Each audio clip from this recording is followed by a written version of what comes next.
दा क'क्राझार सायाव दङ आङो थिथागुरिनि ओरैजाय माने गथ'फ्रा प्रेक्टिस खालामगासिनो दं थिर गावनायनि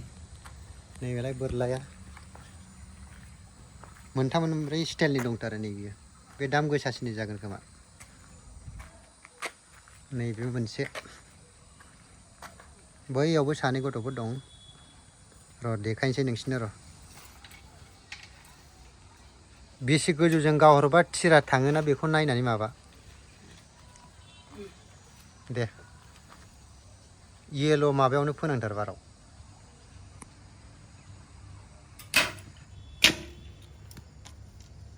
बहाय नाङैखो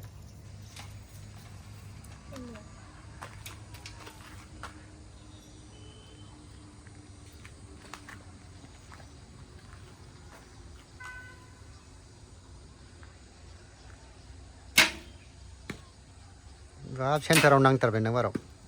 गाहायाव फैबाय नाय बिनानाव गावनाय टारगेटआ बहाय नांफैगोन नायदो बाब मोनसे गेजेरावनो सोरखिलायदों नै नैबेला बे बिनानावा गावदोंमोन बबेनि होनदोंमोन बिनानाव गुवाहाटीनि मा नाम हा श्रीमान्तिका राभा मोजाङै प्रेक्टिस खालाम दे लोगोफोर नैबे थिथागुरि स्टेडियामनि साइ स्टेडियामा माबायाव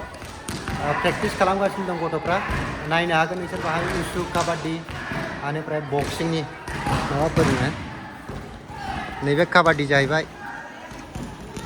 बेलाय काबादिनि नैबे उसुनि लोगोफोर जोंनि खाथि खाला क'क्राझार एरियानि जेसेबांफोर मानसिफोर दङ माने स्पर्ट्सआव जायफोरा इन्ट्रेस्ट दं गथ'फ्रा गामि एरियायावबो मिथिखायो कि नायनानै सोर सोर गथ'फ्रा बेसेबां इन्ट्रेस्ट लानो हायो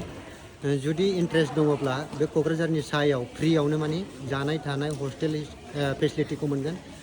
बेनिफ्राय फरायनोबो हागोन आरो गोबां स्पर्ट्सनि थाखाय बाहाय दङ जेरै आर्सारि हकि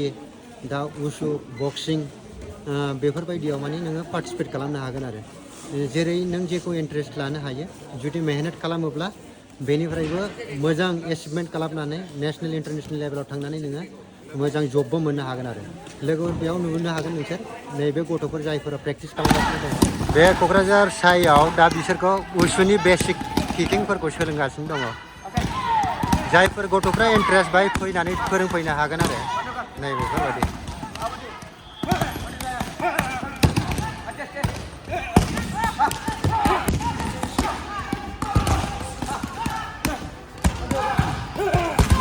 नायदो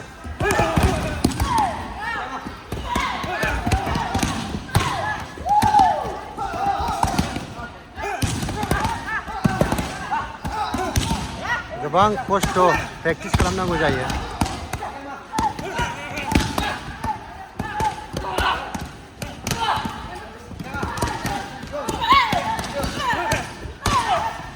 नैबे गथ'फोरखौ हाजिरिखौ लादों माने एटेन्डेन्स रेजिस्टाराव सोनो बिनानावा बे बायरानिफ्राय फैयो जाहैबाय जाय गथ'फोरा फैबाय थाया बेखौ आउट खालामनाय जायो दा बयबो फैजोबगोन दे फैनांगौ मोनथिबाय ओइ बाबु बाहाय फै ओरै फै लाजिबाय बाबु नै मानो लाजिखो बाहाय फैदो दे बे कचा फोरोंगासिनो दं नै लेफ्ट हुकनि माबाखौ बारा नुनो मोनगोन दे नै बाहाय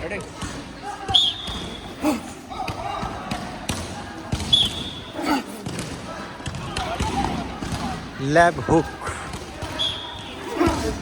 गुड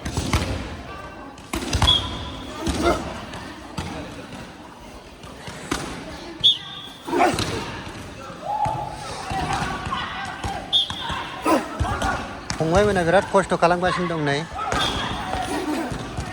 बेबायदि गोबां मेहनत खस्थ' खालामखांनायनि उनावसो फिथाइखौ मोननो हायो